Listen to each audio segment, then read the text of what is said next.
दुनिया की सबसे लंबी पॉड टैक्सी का काम उत्तर प्रदेश के नोएडा में शुरू होने वाला है। ये पॉड टैक्सी जेवर एयरपोर्ट से फिल्म सिटी सेक्टर 21 को जोड़ने का काम करेगी। इस टैक्सी की स्पीड होगी 40 किलोमीटर पर आवर और इसमें 6 लोग आसानी से बैठकर यात्रा कर सकते हैं। ये टैक्सी एयरपोर्ट से फिल्म सिटी तक का सफर मात्र 20 मिनट में पूरा कर लेगी। वैसे pod taxi Singapore, London, Dubai काफी जगह पे चल रही है, लेकिन जो दुनिया की सबसे जापान की फास्ट ट्रेन जैसी है 1975 से लेकर अभी तक यूएसए के मार्ग टाउन सिटी में चल रही है।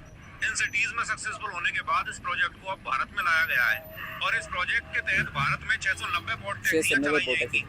उनमें से 101 ड्राइवरलेस है और इलेक्ट्रिक है। अच्छा, पब्लिक ट्रांसपोर्ट भी आसान हो जाएगा और समय की पोल्यूशन भी नहीं होगी। ठीक है, मुझे तो समझ आ रहा है कि इंडियन करीब ना ये टैक्सी भी हवा में उड़ानी है, क्योंकि वो भी एक देखी थी मैंने, उड़ रही है टैक्सी उनके पास, उड़ रही है, मतलब वो भी नहीं कह सकती कि हवा में उड़ाएंगे। बिल्कुल ऐसे ही है। वही अंडर द वाटर वाली भी एक टैक्सी वो है, भी भाई वो हो गया अंडर वाटर जो है अभी उनके अपने शहर तो इलावा आप जो है दुबई के साथ उनका मुआहदा हुआ है, इंडिया से दुबई अंडर वाटर ट्रेन वो बनाने चाह रहे हैं। मैं क्या मुझे बताओ, मैं क्या बोलूं कि जो आप इन्होंने जो ना किया? बोलेंगे वो उन्होंने कर लिया होगा। मैं वही तो कह रही, क्या मैं ना बोलूं कि जो भारत ने नहीं किया यार, क्या कर रहे हो आप। बहरहाल खुशी भी है और दुख भी है। खुशी इस चीज के लिए चलो हम शायद हमारा आगे जा रहे हैं, दुख इस चीज के लिए कि हम जो है वो बहुत पीछे रह गए। बिल्कुल इसमें ना कपल्स के लिए मुझे बिल्कुल ऐसे पता ही क्यों ड्राइवर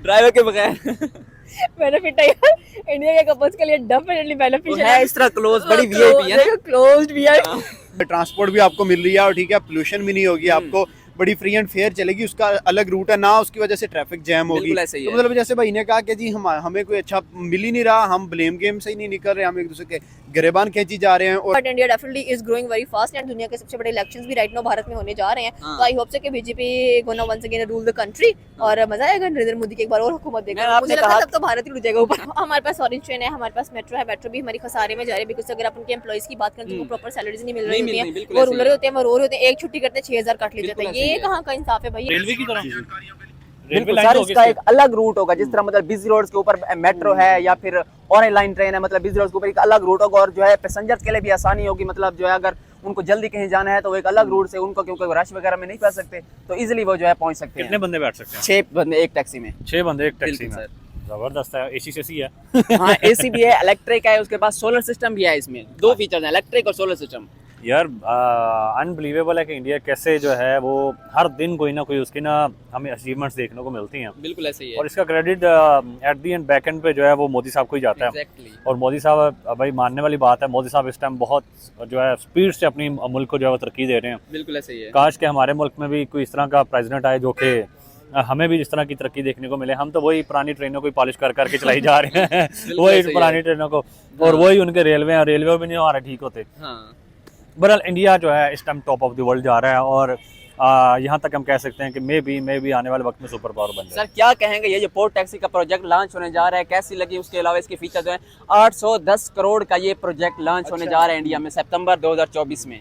यार देखिए ना, वो कितना ज़्यादा अपने लोगों को फ़ायदा भी तो देगा। देखिए ट्रांसपोर्ट भी आपको मिल रही है और ठीक है, पोल्यूशन भी नहीं होगी, आपको बड़ी फ्री एंड फेयर चलेगी। उसका अलग रूट है ना, उसकी वजह से ट्रैफिक जैम होगी। तो मतलब जैसे भाई ने कहा कि जी हमें कोई अच्छा मिल ही नहीं रहा, हम ब्लेम गेम से ही नहीं निकल रहे, हम एक दूसरे के गिरेबान खींची जा रहे हैं। और देखें पूरी दुनिया पहले आगे चली गई थी, एक इंडिया बाकी था। इंडिया भी अब माशाल्लाह कितनी ज़्यादा तरक्की कर रहा है यार। आए हर दूसरे से तीसरे दिन एक ऐसा प्रोजेक्ट लॉन्च होता है जो हम जस्ट इमेजिन करते हैं कि यार ऐसी कोई चीज़ होनी चाहिए। अब हमने एक मेट्रो बनाई है, हम 6 साल से 10 साल से उसकी सिटी जा रहे हैं, मेट्रो बनाती वही ठीक है, मेट्रो बन गई। इस तरह की कोई जिद्दत लेके आओ यार। उन्होंने चंद्रयान 3 कर दिया, ठीक है, उसके बाद उन्होंने फास्ट ट्रेन बना दी, उसके बाद उनके ट्रैक्स देखे आप ट्रेन के कितने जबरदस्त हैं। तो हम इंडिया की फिल्म्स भी देखते हैं ना, तो रेलवे बड़ी ज्यादा यूज करते हैं, हमारी रेलवे 1 घंटा लेट आती है। तो ये हालात हैं सर। अगर हम सिर्फ और सिर्फ ट्रांसपोर्ट की बात करें, उसके दूसरे प्रोजेक्ट पर ना जाए तो इंडिया जो है रिसेंटली दुबई के साथ उनका मुआहदा हुआ है, वो जो है एक अंडर वाटर ट्रेन बनाने जा रहे हैं, इंडिया टू दुबई, जहां पर प्लेन के जरिए आप जो है 5 घंटों का सफर तय करते थे, आप जो है उस ट्रेन के जरिए अंडर वाटर ट्रेन के जरिए आप 3 घंटों में इंडिया से दुबई पहुंच पाएंगे।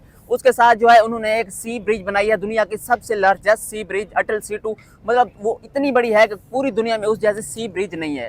उसके साथ अगर हम बात करें अंडर वाटर ट्रेन चल रही है, फ्लाइंग कार चल रही है, क्या क्या मतलब उनके प्रोजेक्ट्स लॉन्च हुए हैं। तो सर क्या कहेंगे, सिर्फ ट्रांसपोर्ट में इतना आगे इंडिया। देखिए मेरी बात सुने, आप तो अभी इस चीज़ की बात कर रहे हैं, इंडिया इन चीज़ों से बहुत आगे निकल चुका हुआ है। और सबसे बड़ी चीज़ क्या है, वो अपनी पोल्यूशन को कंट्रोल कर रहा है। और अगर आप सिर्फ हमारे लाहौर की बात करें तो हम लोग यहाँ पे मरने वाले हुए हैं, क्योंकि हमें मसनूई जो है बारिशें करनी पड़ रही हैं। हमारे जितने भी बड़े हैं उनको इस चीज़ के बारे में नॉलेज ही नहीं है, क्योंकि नाअहल है ना, उनको इस चीज़ का नॉलेज ही नहीं है कि भाई इस चीज़ को कैसे कवर अप करना है। भाई मुल्क में ग्लोबल वार्मिंग हो रही है, हमने करना क्या। ये तो इमरान खान की मेहरबानी थी कि भाई वो दरख्त लगा के चला गया, उसने वर्ल्ड रिकॉर्ड एक बना दिया दरख्त लगाने का, उसकी वजह से हम बचे हुए हैं। नहीं तो हमारे तो पोल्यूशन से हमारी तो एवरेज एज वो कम हो चुकी हुई है। और इंडिया अब ना इको फ्रेंडली चीज़ें कर रहा है कि भाई हम अपने लोगों की सेहत के ऊपर जो है फोकस करें। वो अब चीजें इस तरह की बना रहे हैं कि हम अपने लोगों की जो सेहत है ना उसके ऊपर कॉम्प्रोमाइज ना करें, और अपने गरीब लोगों को जो है वो आगे लेके आ रहे हैं, घर प्रोवाइड कर रहे हैं और तरह तरह की चीजें प्रोवाइड करें। हर घर गरीब में वो राशन देते हैं। और हमारे तो ये कंसेप्ट ही कोई नहीं है ना। हमारे आप गवर्नमेंट देख लें, हॉस्पिटल्स देख लें, वो पहुंचे तो जनाब जेब खाली करके भेज देते हैं। हमारे हॉस्पिटल्स के अंदर जो वो फार्मेसीज हैं वो पैसे लेते हैं गवर्नमेंट हॉस्पिटल्स के अंदर, ठीक है, और उधर सारी फ्री है और स्कूल्स भी उधर फ्री हैं। तो वो नेक्स्ट लेवल पे जा चुका हुआ है। बहरहाल खुशी भी है और दुख भी है। खुशी इस चीज़ के लिए चलो हमसाया हमारा आगे जा रहा है, दुख इस चीज़ के लिए कि हम जो है वो बहुत पीछे रह चुके हुए हैं। बात तो हम बड़ी करते हैं कि India India India, Pakistan India का मैच हो तो भाई बड़ी धूमें मचती हैं, ये होता है, लेकिन इनको किस चीज़ का कोई मेंटालिटी नहीं है। सिर्फ एक लफ्ज़ दुश्मन डाला हुआ है माइंड के ऊपर और कुछ भी नहीं है। इसके अलावा कोई उनका मुकाबले की कोई सोच नहीं है, कोई तरक्की याफ्ता कोई चीज़ नहीं है। अगर उनकी कोई बात कर दे कि वो तरक्की कर रहे हैं, ये कहते हैं इंडिया की बात क्यों कर रहे हैं, ठीक है, तो भाई वो कर रहे हैं तो आप भी कर लो, आप उनसे कुछ सीख लो। वो आगे बढ़ रहे हैं, आप भी बढ़ सकते हो आगे। ये चीज़ें होती हैं दुनिया को, अपनी पाकिस्तानी अवाम को, इंडियन अवाम को अप्रिशिएट करने की, अपनी पाकिस्तान अवाम को थोड़ी सूझबूझ देने की कि भाई दुनिया कहाँ जा रही है और आपका अपना मुल्क कहाँ पे खड़ा है, ठीक है। और ये सिर्फ पॉलिटिशियंस तक तो ये पहुँचने वाली में भी पहुँच जाएं, लेकिन देख के भी उनको फर्क नहीं होना, पैसे उन्होंने अपने भरने हैं, बिल्कुल ऐसे ही है, बारियाँ लगाई हुई हैं। बहरहाल appreciated to India, appreciated to Narendra Modi साहब और पूरी आवाम जो बड़ी उनकी खुशकिस्मत है और जैसे वो आगे निकल रही है। भाई क्या वजह लगती है उनके पास जो ऑरेंज ट्रेन भी हैं, मेट्रो बसेस भी हैं, हर एक चीज़ है, मतलब जो है ओवर फ्लाई ओवर्स के ऊपर जो मतलब चलती हैं, तो अब पोर्ट टैक्सी लाने की क्या ज़रूरत थी? यार देखिए, डेफिनेट सी बात है, जैसे सबसे मेन रीज़न पोल्यूशन को ख़त्म करने का है कि आप एक अच्छा सफ़र प्रोवाइड कर सके। देखिए किसी को इमरजेंसी हो वो ट्रैफिक में स्टक नहीं होगा। देखिए इधर एम्बुलेंसेज ट्रैफिक में स्टक हुई होती हैं, उनके लिए कोई रूट नहीं है। पैसेंजर्स जो हैं वो कोई ज़ख्मी बंदा है वो तड़प रहा है उधर और बाकी जी आगे चिल मौज हो रही है, ठीक है। तो जैसे आपने बात की कि अंडर सी कोई नया प्रोजेक्ट आ रहा है, तो आप देखें जैसे फॉग वगैरह हो जाती है तो एरोप्लेन तो नहीं चल सकते, लोगों को अपनी मीटिंग कैंसिल करना पड़ती हैं, लोग अपने प्यारों को मिलने नहीं जा सकते। अब ये कैसा ज़बरदस्त प्रोजेक्ट है, आंधी है, तूफान है, जो मर्जी है, पानी के नीचे आराम से जाओ, बिल्कुल आपका सफर जो है ना उसमें कोई चीज असरअंदाज नहीं कर सकती, और उससे प्लेन से भी जल्दी आपको पहुंचाएगी। हाँ, तो देखें यार, ये देखें कितनी ज्यादा इनोवेशन है यार, ये थिंकिंग की बात है। देखें थिंकिंग की, जब तक आप इस चीज से नहीं निकलेंगे ना कि जी ये बारी मेरी, ये इसकी, ये आपकी, तब तक हम तरक्की नहीं कर सकते। हमारा क्या था, 13 में एक, 17 में एक, 23 में एक आएगा, 27 में, ये पहले डिसाइड हो गया है, 23 में इसने आना, 27 में 31 में, मतलब कि जब तक हम इस चीज से निकलेंगे हमारा कुछ नहीं बन सकता यार। वो इंडिया को यार देखें भाई ने भी जैसे कहा कि गुड लक भाई, इंडिया को अप्रिसिएशन है, ऐसी तरह भाई बढ़ते रहो और हमें भी, हमारे लिए भी कोई। ओके सर, अस्सलाम वालेकुम। वालेकुम अस्सलाम। कैसी है मैम? मैं ठीक ठाक। मैम, इंडिया जो है मेट्रो, ऑरेंज ट्रेन, बाकी ट्रांसपोर्ट के मतलब दीगर प्रोजेक्ट्स के अलावा अब जो है एक और प्रोजेक्ट और डिफरेंट किस्म का प्रोजेक्ट लॉन्च करने जा रहा है जिसका नाम है पोर्ट टैक्सी। वो जो है सितंबर 2024 में ये प्रोजेक्ट लॉन्च करने जा रहे हैं। आप पोर्ट टैक्सी की वीडियो देखें पहले। भारत की पहली और दुनिया की सबसे लंबी पोर्ट टैक्सी का काम उत्तर प्रदेश के नोएडा में शुरू होने वाला है। शेप कैसी लग रही है? मजे की है, अच्छी है। Boat speed 40 kilometre per hour. हाँ, ये ड्राइवर लेस है, ड्राइवर के बगैर, इलेक्ट्रिक भी है। Through express.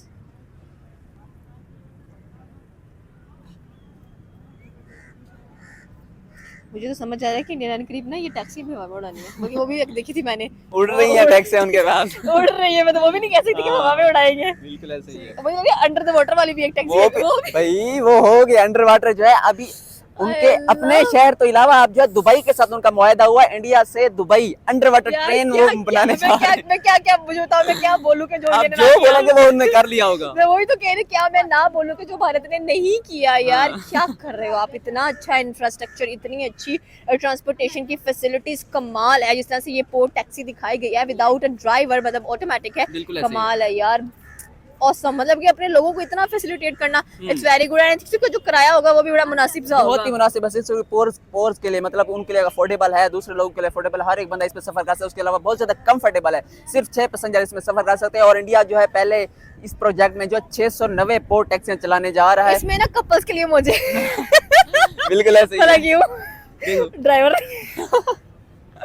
ड्राइवर के बगैर बेनिफिट है यार, इंडिया के कपल्स के लिए डेफिनेटली बेनिफिशियल है। इस तरह क्लोज बड़ी वीआईपी है ना, क्लोज्ड वीआईपी। तो इंडिया के कपल्स के लिए बड़ी शानदार ऑफर आई है कि पोर्ट टैक्सी इंट्रोड्यूस करवाएगी विदाउट द ड्राइवर। तो भाई जल्दी जल्दी आप टिकट, आप मैं समझती हूँ ये ज्यादा फेमस होगी, सबसे ज्यादा ये फेमस होगी। बिल्कुल ऐसा ही है। और दूसरा मजे की बात इसमें ये है कि मेट्रो और ट्रेन में बहुत ज्यादा रश होता है, इसमें सिर्फ 6 बंदे होंगे, इजली सफर करेंगे। बिल्कुल सही आपकी बात है कि अगर इंडिया की बात करें, जैसे कि मैंने पहले भी कहा कि इंडिया की जो 99% आबादी है वो हमें सबवेज के थ्रू सफर करती हुई दिखाई देती है। ट्रेन के ऊपर आप यकीन माने जैसे 9 बजते हैं ना घड़ी के ऊपर, इंडिया का पूरा जो रेलवे स्टेशन होते हैं वो भर जाते हैं, जगह तक नहीं होती है, लोगों को धक्के, मतलब कि इतना उसके लिए कैसी कैसी फैसिलिटीज इंट्रोड्यूस करवा रही हैं। तो आई थिंक सो कि ऐसी फैसिलिटीज इंट्रोड्यूस करवानी चाहिए, बिकॉज ये बेनिफिशियल है बहुत ज्यादा, एंड स्पेशली वर्किंग लोगों के लिए, जो जॉब होल्डर्स हैं उनके लिए, व्हाइट कॉलर्स के लिए बहुत ज्यादा इंपॉर्टेंट है ये। बिल्कुल ऐसे। इसका बहुत ज्यादा फायदा ये है कि ट्रेन वगैरह में या बसेज में जो है बहुत ज्यादा रश होता है, उससे बचने के लिए, रश से बचने के लिए जो है लोगों को डिस्ट्रैक्ट करने के लिए, कुछ लोग उधर सफर कर लें, उधर सफर कर लें। और इसका मजे की बात ये है कि इसका एक अलग रूट होगा, जिस तरह मेट्रो या ऑरेंज ट्रेन का अलग रूट होगा, मतलब आपको ट्रैफिक जैम में भी नहीं फंसना पड़ेगा, या दूसरी फैसिलिटीज होंगी।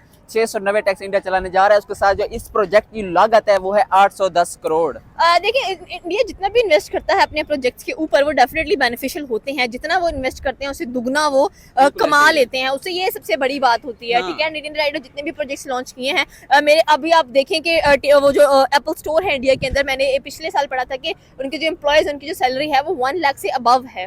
तो आप खुद देखें कि उनके मुल्क में जो कुछ भी आता है वो ना सिर्फ उनको फैसिलिटेट करता है बल्कि उनकी आवाम को बहुत ज्यादा फैसिलिटेट करता है। एंड जब कुछ चीज़ आवाम को फैसिलिटेट करती है जरा सी बात है, लोगों का दिल खुश होता है, वो फिर कहते हैं कि बीजेपी जी, नरेंद्र मोदी आप हमें वोट दें और हमारे काम देखें, यही चीज़ है वहाँ पर। बिल्कुल ऐसे। मैम अगर हम दूसरे प्रोजेक्ट से हटकर सिर्फ ट्रांसपोर्ट की बात करें तो वहाँ पर जो है एक से बढ़कर आपको एक प्रोजेक्ट मिलेगा। अभी ये पोर्ट टैक्सी देख लें, उसके बाद ट्रेन, वहाँ पर ऐसी ट्रेन हैं कि दुनिया में कहीं भी उस तरह की ट्रेन इंडिया में जिस तरह की चल रही है। उसके बाद इंडिया ने जो एटल सेतु सी ब्रिज आपको पता है बनाया है, सब दुनिया का सबसे बड़ा सी ब्रिज वो है। क्या नहीं बनाया ये मुझे बताएं। यही तो बात है ना, सिर्फ मैंने क्या नहीं बनाया ये मुझे बताया था, मैं भी कह चुका हाँ ये नहीं बनाई, भारत में होना चाहिए। मतलब वो टोटली कह लें कि एक्सट्रीम लेवल की एक्साइटमेंट होती है कि चीजें देखिए यार, उसमें वहाँ पर ये भी है, वहाँ पर ये भी है, वहाँ पर ये भी है, वहाँ पर ये भी है। तो आई होप कि हमें, हमारा दिल भी करता है कि भाई पाकिस्तान में भी ऐसी चीजें होनी चाहिए जहाँ पर इतनी महंगी है वैसे कार्स वगैरह, यहाँ पर आप खुद देखें ट्रांसपोर्ट जो किराया वगैरह, आई थिंक जिस मेट्रो का 30 पे करके आते हैं और स्पीडो का 20 देते हैं हम लोग। उसके बाद ऑरेंज ट्रेन सिर्फ लाहौर में ही चलती है। मैं समझती हूँ कि पाकिस्तान के ऑल ओवर द सिटीज में चलनी चाहिए, एंड स्पेशली हमारे नॉर्दर्न एरियाज में ऐसी फैसिलिटीज होनी चाहिए ताकि लोग एक्साइटेड होकर जाएं, भाई पाकिस्तान के नॉर्दर्न एरियाज में ऐसी चीजें चलती हैं, अनबिलीवेबल होता है। तो आई होप से कि जल्द पाकिस्तान में भी ऐसी चीजें हैं, but India definitely is growing very fast, and दुनिया के सबसे बड़े इलेक्शंस भी राइट नाउ भारत में होने जा रहे हैं। तो आई होप से कि BJP gonna once again rule the country, और मजा आएगा नरेंद्र मोदी की एक बार और हुकूमत देखकर। मुझे लगता है तब तो भारत ही उड़ जाएगा ऊपर। अगर हम बात करें, आपने कहा कि नरेंद्र मोदी या इंडिया जो है वो प्रोजेक्ट पर बहुत ज्यादा इन्वेस्ट करता है और वहाँ से फिर बहुत ज्यादा कमाता है। लेकिन अगर हम पाकिस्तान की बात करें, यहाँ पर एक जो है प्रोजेक्ट है हमारे पास, जहाँ पर हर एक की बात करते रहते हैं, वो है ऑरेंज ट्रेन। और हम अगर देखें तो ऑरेंज ट्रेन में हम खसारे में हैं। हमारे पास ऑरेंज ट्रेन है, हमारे पास मेट्रो है, मेट्रो भी हमारी खसारे में जा रही है, बिकॉज अगर आप उनके एम्प्लॉइज की बात करें तो वो प्रॉपर सैलरीज नहीं मिल रही होती है, वो रूलर होते हैं, वो रो रहे होते हैं, एक छुट्टी करते हैं 6000 काट ले जाते हैं। ये कहाँ का इंसाफ है भाई आपके पास? हमारे पास कोई भी इन्वेस्टर आता है, कोई भी चीज़ इन्वेस्ट करने की कोशिश करते हैं, हमारे पास अमेज़न था, वो क्यों चला गया? हमारे 2 नंबर की वजह से चला गया। हमारे पास एयरलिफ्ट भी आई थी, आई थिंक सो वो भी है पाकिस्तान में नजर नहीं आती। अभी यांगो, आई थिंक सो ये सारी चीज़ें चल रही हैं। तो मैं समझती हूँ कि पाकिस्तान में जो भी इन्वेस्टमेंट करना था वो डर जाता है, क्योंकि पाकिस्तानी जो आवाम है वो इतनी बाशाऊर नजर नहीं आती है जितना उसको होना चाहिए। भैया आपको 2 नंबरी नहीं करनी, आपको स्ट्रेट फॉरवर्ड एक काम करना है। आप स्ट्रेट फॉरवर्ड काम करोगे, अगला बंदे का भाई पाकिस्तानियों के साथ काम करने में भी मजा आता है। जैसे लोग कहते हैं कि भारतीयों के साथ काम करने में मजा आता है, अपनापन फील होता है, वैसे यहाँ पर भी ऐसा ही होना चाहिए। और जब तक ऐसा पाकिस्तान में नहीं है, आई डोंट थिंक कि एक मुल्क अच्छा खासा प्रोग्रेस कर सकता है। Okay ma'am, thank you.